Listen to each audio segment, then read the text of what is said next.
Hey, Nika, I am Richard. This is Sarah. We are from Skywalking Through Neverland. There.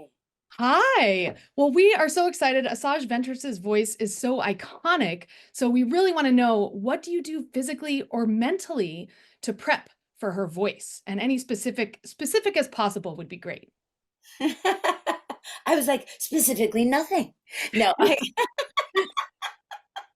I say that she just has an I think will always just come through the universe into my being. I mean, I back when she first started, when we first started together, when we teamed up together, me and Asajj, I had this kind of vision of her, and I thought of her sort of as this kind of like powerful, regal human, even though she never was actually regal or a queen or anything. She's more of a witch. She did run a planet for a little while after her Jedi dad was killed, and then she kind of ran off all of the big bad guys off of the rat attack or whatever the island the planet was. But besides that, she's never been a queen, but I felt as though she had this sort of like regal sensibility. um and then now that she's kind of like gone through life and gone through all of her more hardships and a whole lifelong filled story of difficulty, I kind of, when doing starting off the Bad Batch and doing this, Dave and I kind of thought like maybe we'd tone back a little less of the regal and do more of the sort of like, you know road weary, life weary woman of the street, you know and so I've kind of like tone made her a little bit just more like a little more tough and a little less regal. But I don't really, I never have, and I know I should, and especially now at this age, this my life, that I find that I have a lot less stamina than I used to have. I could do video games all day long. I could do a billion characters, and my range was like crazy. But the older I've gotten, the more things affect me. Like I was just in Vegas last week, and it was dry, and my throat was like, ugh. So I know there are things that I should be doing to physically get ready for what I do. Tea. I occasionally do tea and throat coat, hot water with lemon. But that's only because I've aged a bit and no longer have the capabilities to stretch it like I used to. Thank you very Oh, much. thank you. Hi, thank you so much for taking the time to speak with us today. So my pleasure. So I wanted to ask maybe an obvious question, but obviously Ventress has that amazing guest appearance in The Bad Batch, and everyone was wondering how she got there from where we left off in Dark Disciple. So when you were approached to do a Ventress-centric show like this, was there a particular element, a particular reason that made you want to continue playing the character? Well, if you were Ventress and they asked you to do it again, wouldn't you say yes? I mean, duh. She's amazing, and I loved her from the beginning. And I was bummed when her story got cut short, when they stopped the Clone Wars and I wasn't in the last season. I just felt like she had so many more stories to have told about her, that we had just started scratching the surface of who and what she was, and why her whole life had made her who she was, and what that could mean for her future. And so I was bummed when she we ended and she'd become a bounty hunter, and it was just the beginning of that story. And I thought, whoa, this is going to be so amazing, because we're going to get to see all these sides of her and see where she goes. So I kind of was hoping that at some point in the future, I was going to have an opportunity to kind of, I don't want to say finish, because I never want her to end, but uh, to continue on with what her stories could be. So I'm super psyched. I was completely shocked, like everybody else. I was like, I didn't know if I or she would ever come back as her, and so of course I jumped at the opportunity. Hi, Nika. I'm Alex from Star Wars Explained. Thank you for taking Hey, some time to Alex. talk to us. Asajj Ventress shares a lot of similarities with Darth Maul because they were both Sith apprentices. They were cast aside by their masters. Then they were thought to be dead, but they returned to life. Maul never really changed his outlook on life. He stuck with the dark side the whole time. So how do you think Asajj's path will differ from Maul's after her near-death experience? Well, you know, they're both Dathomir. They have a lot of the same genetics. So I think that there's that similarity there. I think the fact that she's female and rather witchy, that she can tap into other parts of herself. Um, I don't know his story as well as I know hers. Um, I know that I relate to both of, you know, like I think they relate to each other in a way, but at the same time, I feel like she's her story is, I don't want to say more complicated. I just want to say that she's done the flip flop a lot. And but I think that even though, you know, he was willing to try to kill her, or, you know, they're, you know, I mean, they must be related in some way because they're both Dathomirian, and um, so there's always going to be that connection. Um, but I feel like because she has been part of the Force, been part of the Jedi, been part of the dark side, been a she's been everything. And so I think that she's been able, and she's female. So there's this, you know, at some point I feel like there has to be some kind of self-reflection that may be harder for him because he's a dude. Yeah, send him to therapy, please. Like he needs to go to therapy. I think also, you know, we discover that she finds love. That'll soften up anyone at some point. We never thought she'd get there. And she's been such a lone wolf, and really so is he. And so I think they share that in common. But I think he still connects more with violence, where I feel like her path is heading her to a place where she's got to step back and go, how do I want to live the rest of my existence, you know? And I think that as a female of any creature, whether it be human, humanoid, animal, whatever, eventually every woman finds themselves to a feeling, whether you're a mother or not, there's this part of her that is connecting with maybe being okay with occasionally being a protector, you know, instead of just a, you know, killer, you know, which is really easy for her. I don't know if she ever found it fun, but I think that it was just natural, just like it is for him. Did I go off did I answer that? Oh no, that was a great answer. Good. Okay. Hi, Nika. Thanks so much for taking the time today. I'm Charlotte from Sky Talkers. I was wondering, when preparing for Tales of the Underworld, are there any keywords or themes that you were given to prepare for this chapter of Ventress's story? No. Great. Because it was like, you know, we I mean, I shouldn't say that. That's not fair, because if you've ever been in a session with Dave, he will talk for like an hour and a half before you ever record anything, and, you know, just go really deep. I just meant that preparing before I did the show, there wasn't anything.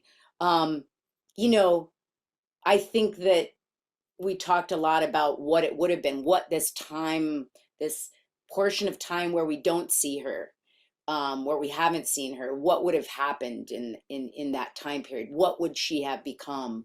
What, as just a maturing, what would happen to her in having all of the pain and experience and everything that she had?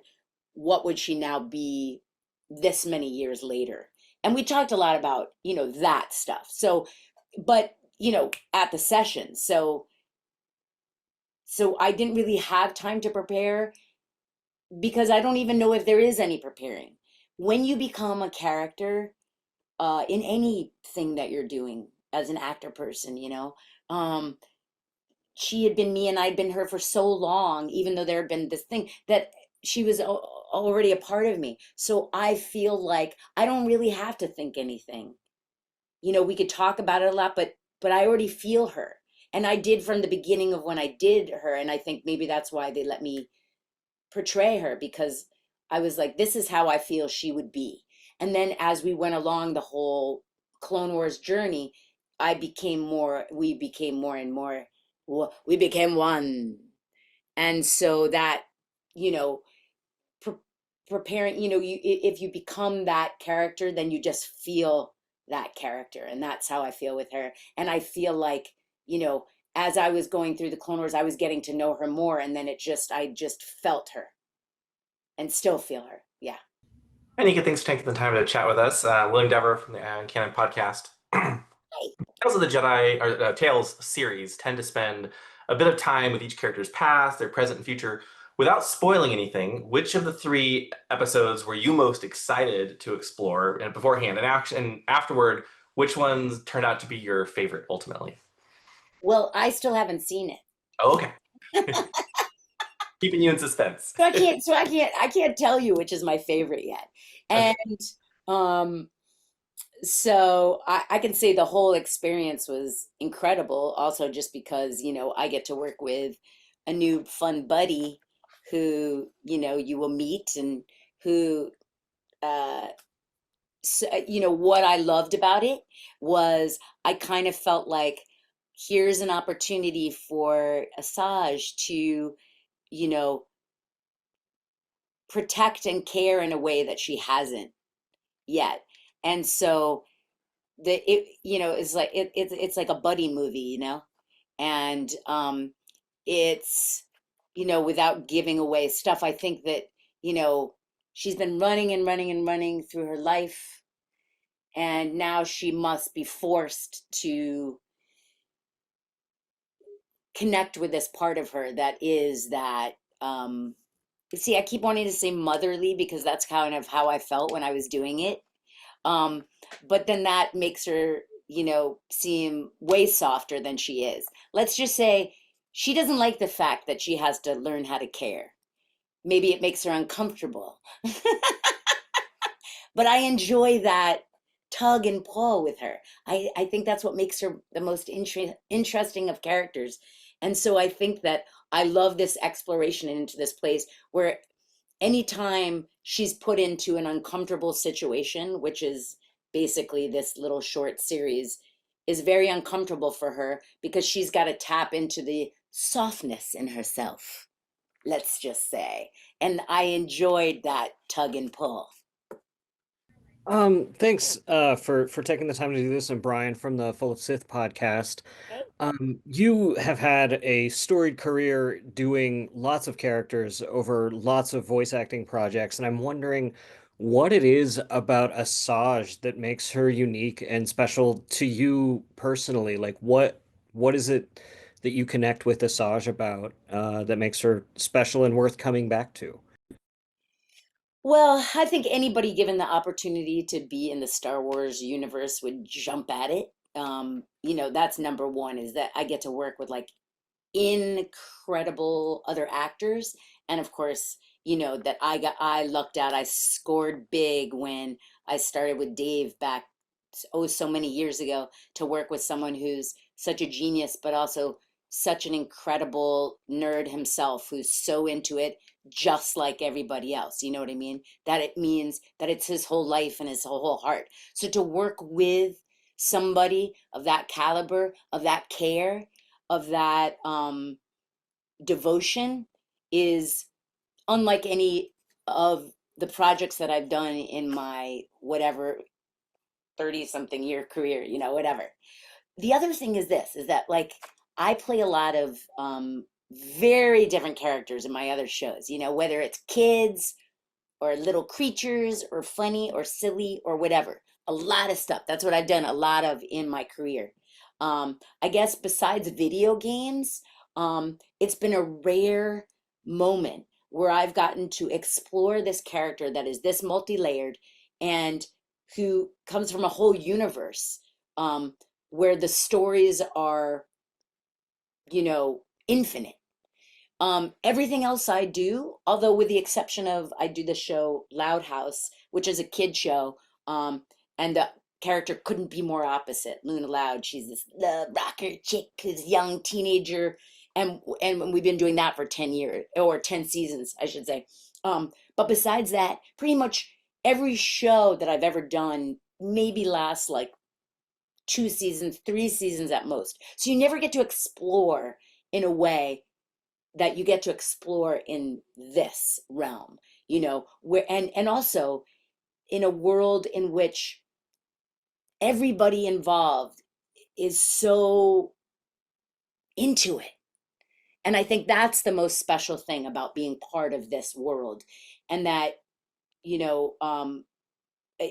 there's nothing like it. And the fandom, there's nothing I've ever done in my whole career where people are as into it as this. And you guys are here, so like there's something crazy about it, that people literally make this their whole lives. So to be a part of that is like, it's like if someone says to you, hello, I'm going to give you this and make you part of history, and you go, yeah baby, I'll take it. That's what feels so, like I'm just talking about it, it gives me chills. And the fact that they have now brought her back, I'm like, oh, thank you, because I wasn't done yet. So yeah. Hi, Trisha Barr from Fangirls Going Rogue podcast. Hey. Hi, I wanted to bring it back around to you saying that Ventress maybe had some royal inspiration. If Ventress were a Disney princess, what would be her want song? What does she want? Her want song? She definitely doesn't want to build a snowman. That's okay. What would be her want song? Gosh, it all ever since the whole, Dark Disciple, that really messed me up, because I would have said something completely different. But now she fell in love. And so, I'd say, give me a dark love. Give me a deep, dark, dangerous love. Okay. Before that, I would say it would have been more, maybe a little bit more, I'm going to get my revenge, more revenge, my revenge. Okay, yeah, so, yeah, that's the problem with someone so complicated. I still think she likes a little revenge. I mean, she definitely likes a little revenge. But now there's sweet, syrupy love dangling in the background. Thank you so much. Thank you so much. Thank you. Thank you. Great answers. Hey, look at those names to the left. They are part of the Skywalking Force, our Patreon. Become a producer yourself and check out all the Disney Plus themed bonus content available depending on the level you subscribe. Become a member of the elite Skywalking Force at skywalkingforce.com.